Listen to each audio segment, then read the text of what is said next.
നമസ്കാരം, പ്രവാസി മലയാളിയിലേക്ക് സ്വാഗതം. കോവിഡ് വ്യാപനത്തെ തുടർന്ന് ഏറ്റവും കൂടുതൽ സ്തംഭിച്ച ഗതാഗത മേഖലയാണ് വ്യോമയാനം എന്നത്. സാധാരണ നിലയിൽ വ്യോമഗതാഗതം പുനരാരംഭിക്കാൻ കാത്തിരിക്കുകയാണ് ഒത്തിരിയേറെ യാത്രികർ. എന്നാൽ നിലവിലെ മുൻകരുതലുകൾ കൃത്യമായി പാലിച്ചാൽ വിമാനയാത്രക്കിടെ COVID-19 പകരാനുള്ള സാധ്യത വളരെ കുറവാണ് എന്നാണ് പുതിയ പഠനഫലങ്ങൾ വെളിപ്പെടുത്തുന്നത്. ജാമ നെറ്റ്വർക്ക് ഓപ്പൺ മെഡിക്കൽ ജേണലാണ് പഠനഫലം പ്രസിദ്ധീകരിച്ചു വന്നിരിക്കുന്നത്. കോവിഡ് ഭീതിയെ തുടർന്ന് ആഗോളതലത്തിൽ വ്യോമയാന ഗതാഗതം വലിയ തോതിൽ കുറഞ്ഞു. രാജ്യങ്ങൾ അതിർത്തികളിൽ നിയന്ത്രണങ്ങൾ നടപ്പിലാക്കുക കൂടി ചെയ്തതോടെ വിമാന ഗതാഗതം കഴിഞ്ഞ മാസങ്ങളിൽ പൂർണ്ണമായും തടസ്സപ്പെടുകയോ പേരിന് മാത്രമായി ചുരുങ്ങുകയോ ചെയ്തു. വിമാനയാത്രയിലൂടെ കോവിഡ് പകരുമെന്ന ഭീതി വ്യാപകമാണെങ്കിലും അത്തരത്തിൽ റിപ്പോർട്ട് ചെയ്ത കേസുകൾ കുറവാണ് എന്നും പഠനം പറയുന്നു. മാത്രമല്ല, നിലവിലെ സുരക്ഷാ മാനദണ്ഡങ്ങൾ പാലിച്ചുള്ള യാത്രക്കിടെ സഹയാത്രികരിൽ ആർക്കെങ്കിലും കോവിഡ് ഉണ്ടെങ്കിൽ പോലും രോഗം പകരാനുള്ള സാധ്യത വളരെ കുറവാണ് എന്നും പഠനം പറയുന്നുണ്ട്. മാർച്ച് 31 അമേരിക്കയിൽ നിന്നും തായ്വാനിലേക്ക് പോയ 12 യാത്രക്കാർക്ക് കോവിഡ് ഉണ്ടായിരുന്നു.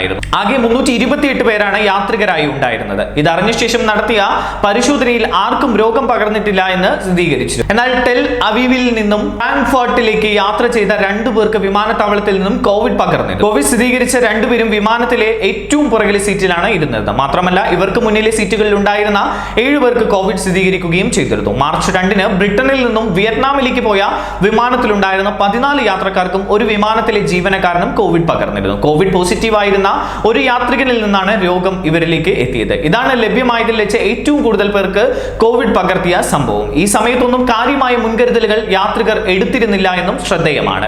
ആധുനിക യാത്രാ വിമാനങ്ങളിൽ ഓരോ 3 മിനിറ്റ് കഴിയുമ്പോഴും പുതിയ വായു വിമാനത്തിനുള്ളിലേക്ക് കടത്തിവിടുന്നുണ്ട്. മാത്രമല്ല, വിമാനങ്ങളിൽ 99.99% വായുവും ശുദ്ധീകരിക്കുന്ന എയർ ഫിൽറ്ററുകളുമുണ്ട്. ഇതിനു പുറമെ വിമാനത്തിലെ ജീവനക്കാരും യാത്രികരും പൂർണ്ണമായും കോവിഡ് പ്രോട്ടോകോൾ പാലിച്ചുകൊണ്ടാണ് മിക്ക എയർലൈനുകളിലും സർവീസ് നടത്തുന്നത്.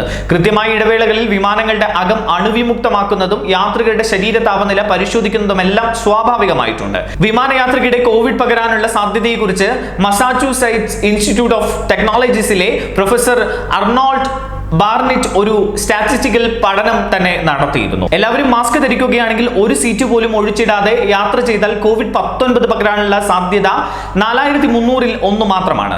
നടുവിലെ സീറ്റ് ഒഴിച്ചിട്ടാൽ ഇത് 7700-ൽ 1 മാത്രമായി വീണ്ടും കുറയുകയും ചെയ്യുമെന്ന് പറയുന്നു. കോവിഡിന്റെ വരവോടെ എല്ലാ യാത്രകളിലും രോഗം പകരാനുള്ള അപകട സാധ്യത വർദ്ധിച്ചിട്ടുണ്ട്. വിമാനയാത്രയിലും ആ സാധ്യത ഒഴിവാക്കാനാവില്ല എന്ന് മാത്രം.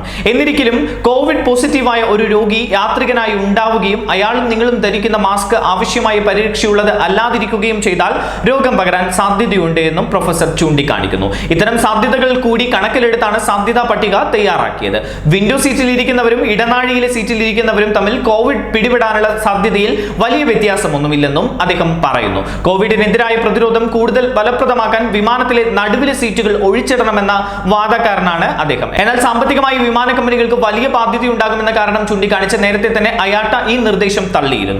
മാസ്കിനൊപ്പം സുതാര്യമായ മുഖാവരണം കൂടി അധികം ധരിക്കുന്നത് ജൂലൈയിൽ തന്നെ ഖത്തർ എയർലൈൻസ് നിർബന്ധമാക്കിയിരുന്നു. പിന്നീട് മറ്റ് എയർലൈനുകളും ഈ മാതൃക പിന്തുടർന്നു. വിമാനത്തിലെ യാത്രക്കാർക്കും ജീവനക്കാർക്കും ഭക്ഷണം കഴിക്കുമ്പോഴല്ലാതെ ഇത് നിർബന്ധമാണ്. അതേസമയം കൂടുതൽ സ്ഥല സൗകര്യങ്ങൾ ലഭിക്കുന്ന ബിസിനസ് ക്ലാസ് യാത്ര ചെയ്യുന്നവർക്ക് വിമാനത്തിനുള്ളിൽ ഈ അധിക മുഖാവരണം നിർബന്ധമല്ല. അപ്പോൾ പോലും വിമാനത്തിൽ കയറുമ്പോഴും ഇറങ്ങുമ്പോഴും മാസ്കിന് പുറത്തെ മുഖാവരണം നിർബന്ധവുമാണ്. എന്തെല്ലാം സുരക്ഷാ സംവിധാനങ്ങൾ ഒരുക്കിയാലും യാത്രികർക്ക് പൂർണ്ണ സുരക്ഷിതത്വം തോന്നണമെങ്കിൽ കോവിഡിനെതിരായ പ്രതിരോധ കുത്തിവയ്പോ ഫലപ്രദമായ ചികിത്സയോ വരണമെന്നാണ് അദ്ദേഹം അഭിപ്രായപ്പെടുന്നത്. ന്യൂസ് ഡെസ്ക്, പ്രവാസി മലയാളി.